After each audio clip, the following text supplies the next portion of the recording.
Freedom Protectors. Today we're going to be talking about the front locking block system. Now, as you know, this is an issue that has been plaguing a lot of builders, getting it to sit flush and to rack appropriately, everything lining up. So I'm going to go over with you the 4 most common problems that occur when builders are assembling their Polymer 80 that they run into, okay? The first is going to be, and I have some junk frames over here as well, the first is going to be they cannot get the locking block into the gun, okay? It just will not fit into the frame no matter what they do, okay? So we'll cover that one. The second one is, hey, I can get the locking block in the frame, but once it's in the frame, the holes are not lining up. Now, obviously, that could be, hey, I misdrilled the holes, okay? But it's also very common, kind of like in the rear rail where we have some metal showing, that the pin is hitting the locking block as it's trying to go through. So we'll cover that one as well. Another one that occurs is that when it's seated and the pins fit, everything's good to go, but it's on an angle, okay? And so this one's nice and flush, as you can see, all right? But sometimes I put it in. Now, this is the same locking block I just took out. I put it in a different frame, and I got a gap, all right? And it's on an angle. And so this is a very common one as well. And then folks, you know, have everything assembled and they try to put their slide on and they're getting stuck. So I'm going to show you how to fix that one. Another one that is very common with that is everything's in, everything looks good, works good. Let me grab this one right here.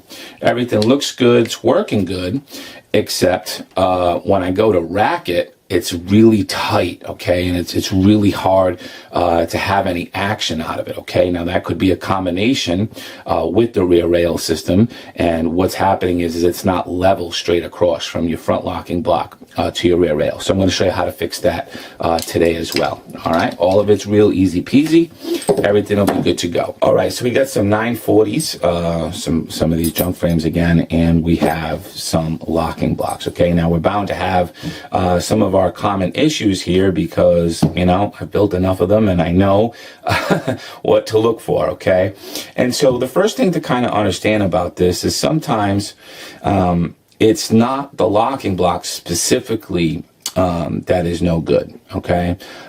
What occurs is you can, if you do enough of these, you can get one locking block that actually doesn't sit in a frame, put it in a different frame, and it works without a hitch. Okay, and I talk a lot about that in the last live video that I did, so, you know, make sure you go watch that. I talk about the difference between Glock locking block and their manufacturing process and Polymer 80, so check that out. But let's take a locking block. We got some frames here, okay, and let's try to put it in.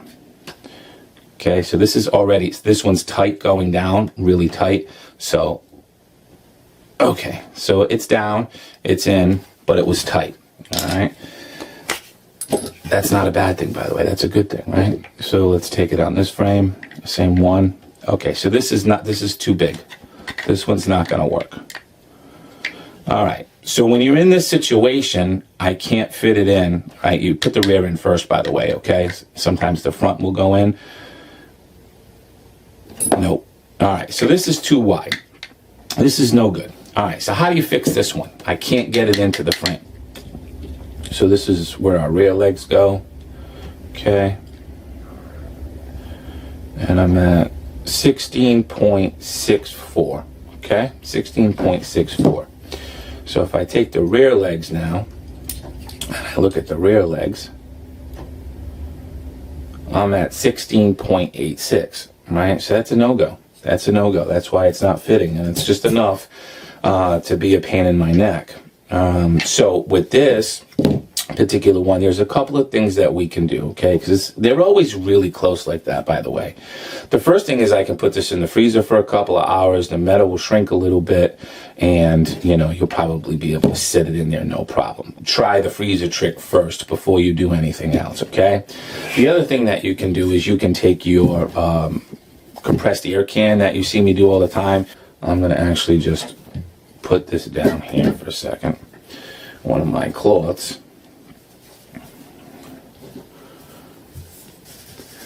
Turn it upside down, and cold air is going to come out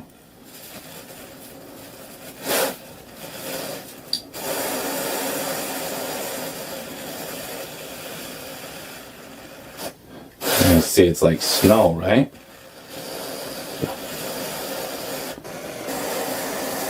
And by the way, this stuff's just great for everything that we do in gunsmithing. Okay, now that that's like that, yeah, cold, ice cold, it's actually ice that's there, okay? So now, see that? Popped right in, no problem, okay?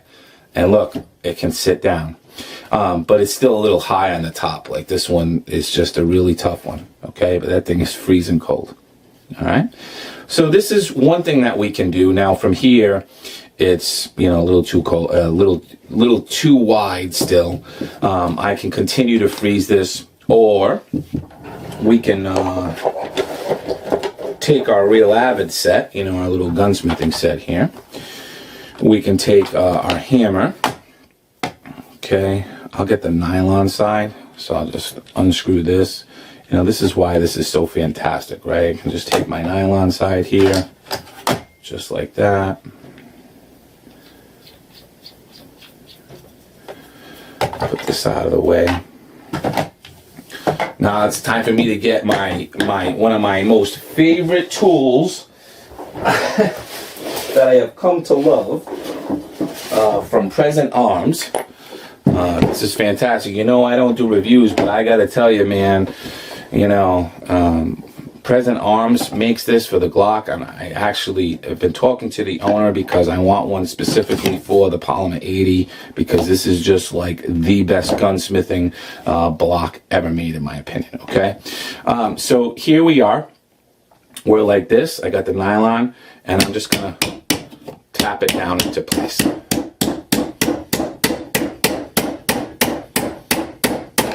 Alright, so now it's sitting flush, it's good to go, and it's in. My pin, that front pin comes already from Polymer 80, and I'm perfect, okay?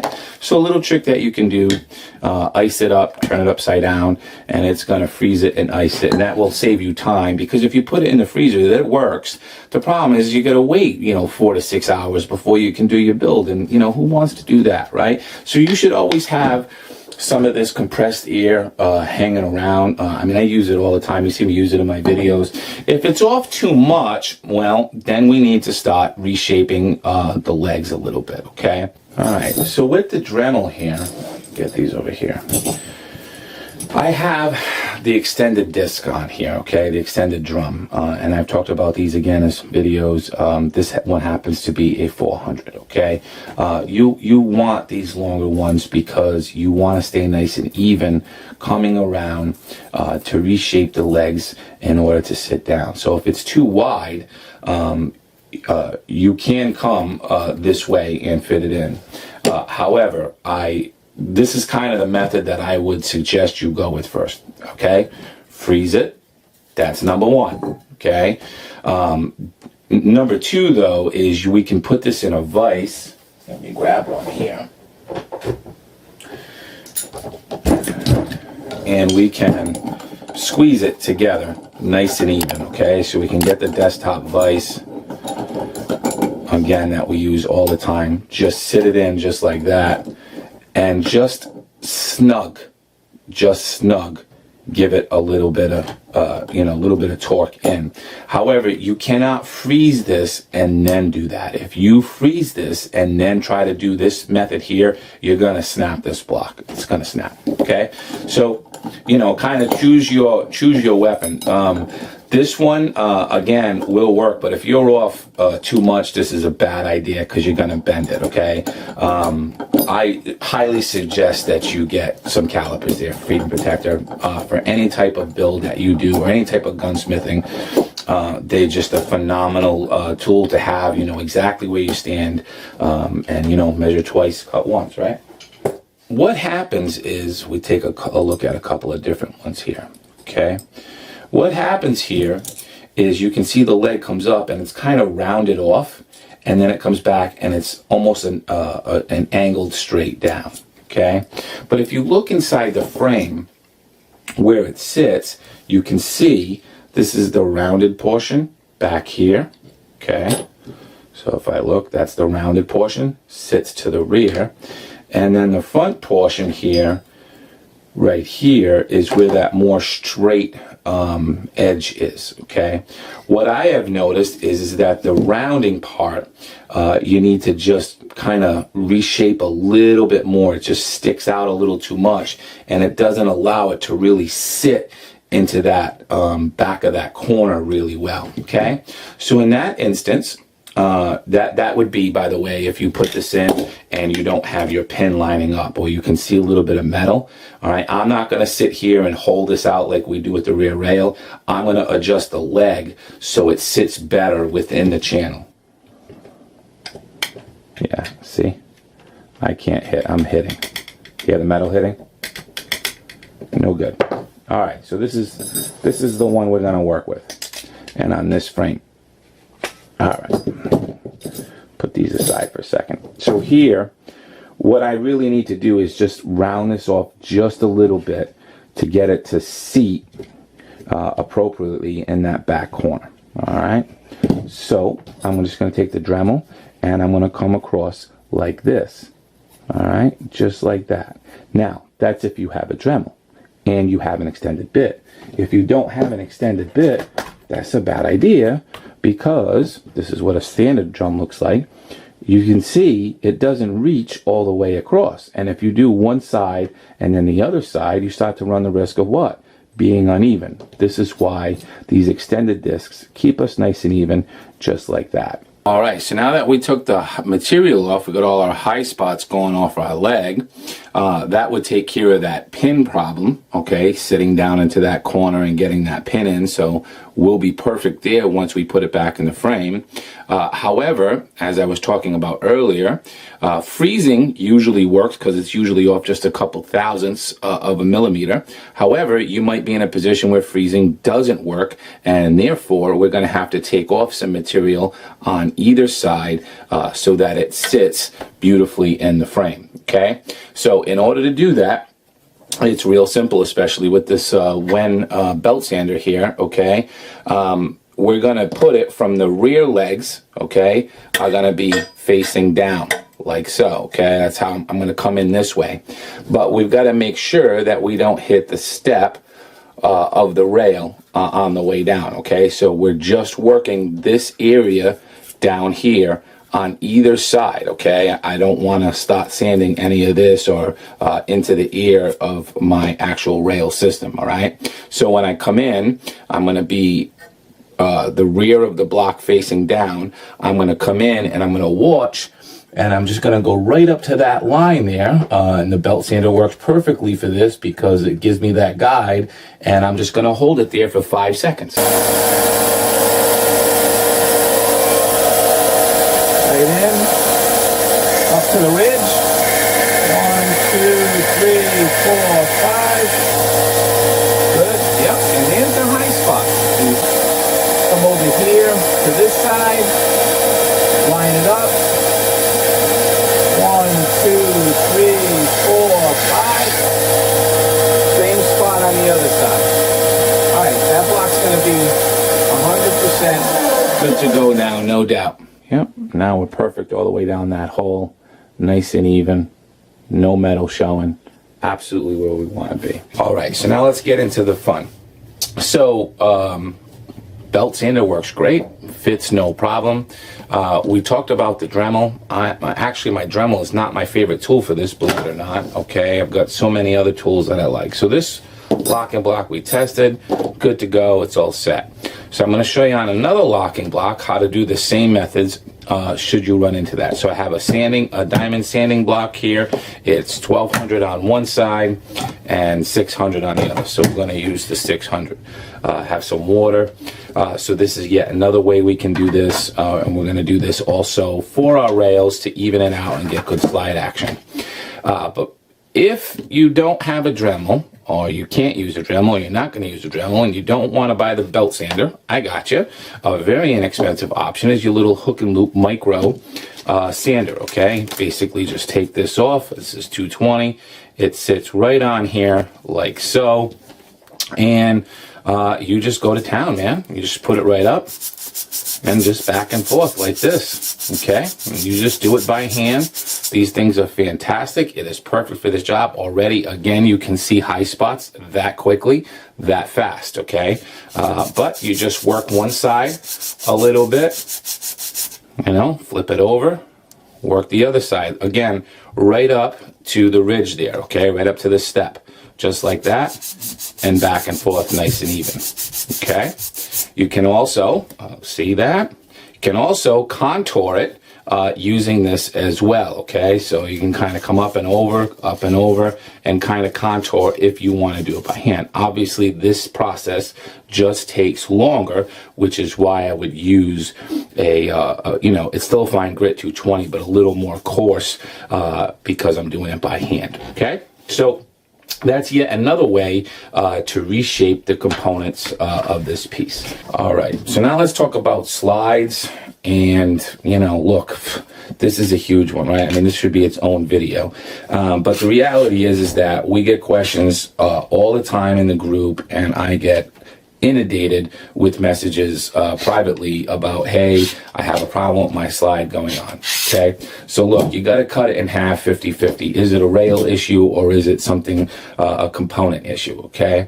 So many things can cause a problem with the slide locking up, not locking up on the frame. That includes the recoil spring assembly, the barrel, the safety plunger spring. All of these things can create, you know, resistance or not allow you to get the weapon into battery properly, okay? So here, we're getting out the barrel, we're taking out the recoil spring assembly, we're taking out the safety plunger and spring, and we're taking out the trigger because we want to isolate whether it's the rails or not, okay? So here, we put it on, and by the way, you strip that down. If you have a problem and you don't know what it is, you'll feel resistance. Are you getting resistance on the front rail? Is it here? If it's here, it's most likely the channel or the recoil spring assembly. If it's just over and just onto the back rail and then you're getting stuck like right about there, that's typically a barrel issue, or you have something wrong in your trigger housing assembly, and it can be the rear rails as well, okay? So anyway, we're really tight on this one, but this one I'm looking at, because I know, is just more likely a rear rail issue, okay? So, but it's good that that rear rail is not any good, because what we want to do is we want to find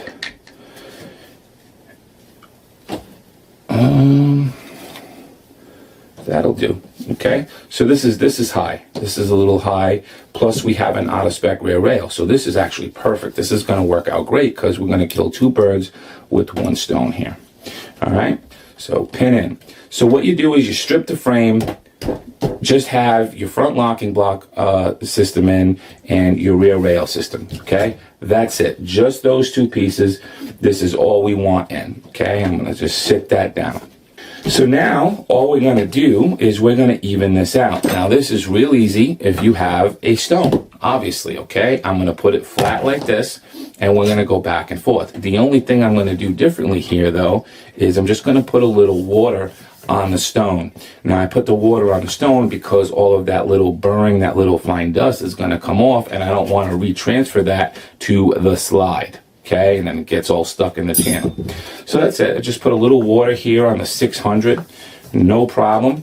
I'm gonna turn it upside down on my diamond stone, and we're just gonna go like this.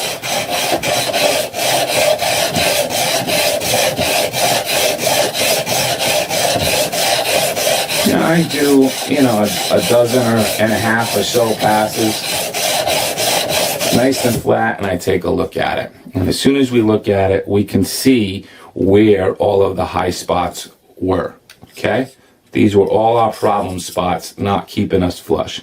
Now, in the rear rail, you always want to be flush with the rear polymer, okay? That should be nice and even. If you start to see any of this marring up on the stone, you are definitely flat enough and you want to stop, okay? But we don't see any marring there at all, which means I'm not completely flat in the back as well, okay? So, a couple more. What do you think I'm doing right now?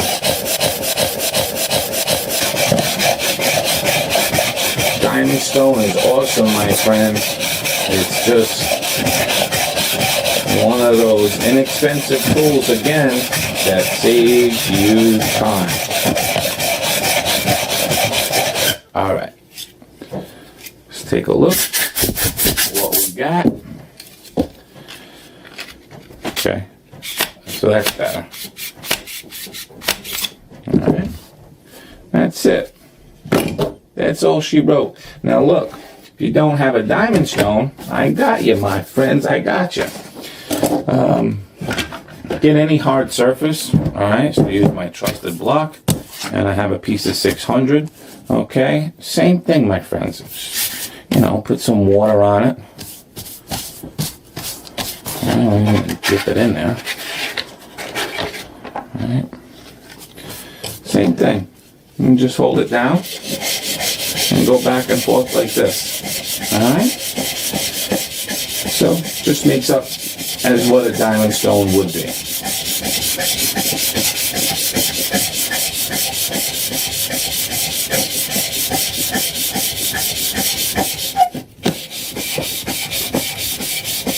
Some need a little more work than others. Depends what you got. But either way, this simple fix beats the hell out of going back and forth trying to get a new one, right? And it's unnecessary. All right. Oh, pretty. Looking good. Looking good. I'm still not even here, though. You can see I still got some spots there, but that's going to be 100% better than what I was. Oh, yeah, than I was initially. Okay. So I'm on. Comes all the way back, no problem. Okay, and you could actually work this a little more, which just for demonstration purposes I will. And you know, you can go whatever grit you want here. I'm doing a super smooth grit only because we were already working the 600 on the diamond stone. But you know, you can start a little coarser. You know, if you're really high, then work your way to the finer stuff and down. Okay. This is one of those things like polishing parts to me. It's therapeutic. I actually like having out-of-spec rails because it means I get to do some fun stuff. But I'm nuts, so don't pay attention to me. All right, let's see. Looks pretty good. Let's give it a little test.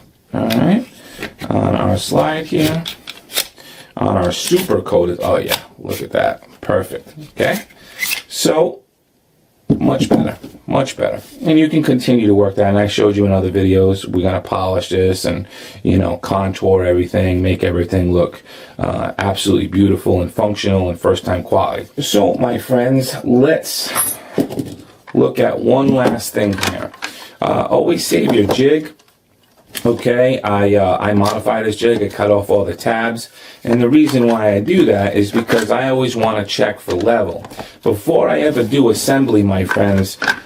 This is exactly what I do. Okay, so you can see that there's no tabs there, so I have one half like this. It's going to be nice and flush. But I do this before assembly because the last thing you want to do is get into assembly and then find out you have a rear rail system that's not lining up with a front locking block system, okay? So having a modified jig like this, you're not going to use the jig anymore, you cut the tabs off, then I can get a level and I can come right in, it's nice and flat, and I can make sure that I'm 100% level where I need to be, okay? So that side is good. I come on to the other side and I make sure, same thing, okay, it's modified so it fits in here just like so.